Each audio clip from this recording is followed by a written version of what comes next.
को सड़क पर लड़ करके और उससे भी नहीं होगा तो कोर्ट का दरवाजा खटखटाएंगे, जेल जाएंगे और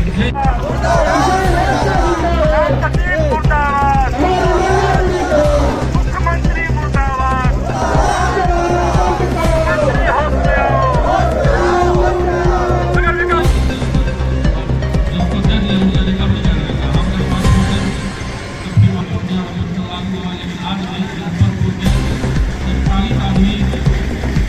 संख्या पदाधिकारियों की संख्या से बहुत कम है।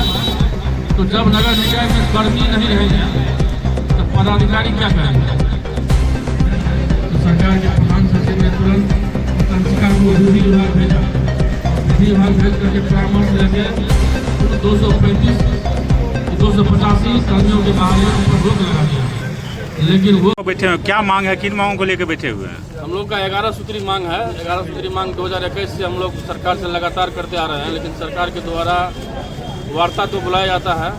वार्ता के बाद आदेश भी निर्गत होता है, बैठक का तिथि निर्धारित होता है, लेकिन धरातल पर कुछ नहीं होता है। कर्मियों का 11 सूत्री मांग जो है उस मामले में माननीय उच्च न्यायालय का आदेश भी पारित है, लेकिन एक भी आदेश आज तक सरकार के स्तर से लागू नहीं किया गया। राज्य के संपूर्ण राज्य में आज 1 दिवसीय सांकेतिक हड़ताल है।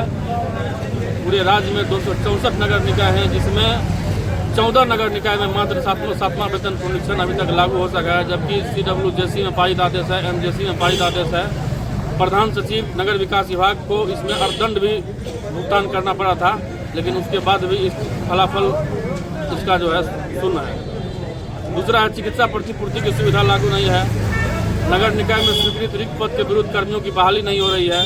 सरकार का ये गाइडलाइन है कि जो नगर निकाय में स्वीकृत रिक्त पद है और जो कर्मी सेवानिवृत्त हो गए उनको संविदा के आधार पर रखना है। उसके लिए आदेश जारी रहने के बावजूद जब नगर निकाय में उसको बहाली करने का सरकार के स्तर से आदेश भी आता है, तो उसके बाद उसमें जिला प्रशासन के द्वारा उसमें हस्तक्षेप की जाती है कि नहीं, उसको नहीं रखना है। तो हम लोग इसी के विरोध में, कुल 11 सूत्री मांग के विरोध में है। ठेकेदारी प्रथा बंद हो और ठेकेदारी प्रथा में जो कर्मी कार्यरत हैं उनको डराया धमकाया नहीं जाए, उनको निकाय कर्मी का दर्जा दिया जाए। समान कार्य समान वेतन के संबंध में माननीय उच्च न्यायालय पटना और माननीय उच्चतम न्यायालय नई दिल्ली का भी स्पष्ट आदेश है। उस आदेश के आलोक में बिहार राज्य को छोड़ करके अन्य राज्य में नगर निकाय कर्मी उक्त वेतनमान का लाभ प्राप्त कर रहे हैं, लेकिन बिहार सरकार की उपेक्षापूर्ण उदासीनता, हठधर्मिता और निरंकुश रवैया के कारण हम नगर निकाय कर्मी हमारे जितने यहाँ पर बैठे हुए हैं वो लोग उक्त अधिकार से वंचित हैं।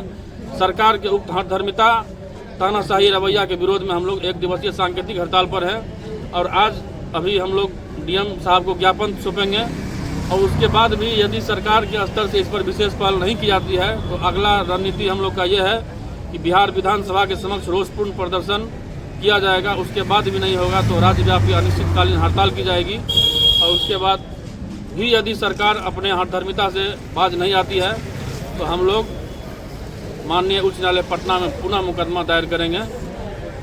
इसी के लिए हम लोग सांकेतिक हड़ताल पर बैठे हुए। क्या नाम हुआ?